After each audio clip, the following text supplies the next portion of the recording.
Баршаңызға сәлем. Бүгін сіздермен бірге өте оңай лимонад дайындайтын боламыз. Сол үшін менімен бірге болыңыздар. Бізге қажетті заттар сарыағаш, сироп, апельсин, лимон және мята, лайм керек болады. Ең алдымен ыдысымызға мятамызды саламыз, үстінен туралған апельсинімізді, лаймымызды және лимонымызды салатын боламыз. Осындай сиропқа арналған, лимонадқа арналған сироптар бар. Біреуін алып қойсаңыздар ұзақ уақытқа жеткілікті, және салқындатылған сарыағашымызды қосып араластырып аламыз.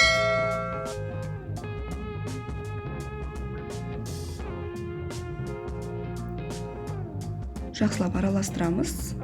Осымен біздің лимонадымыз дайын. Сіздер мұз қосып дайындасаңыздар да болады. Көріп тұрғандарыңыздай дайын, іше беруге болады.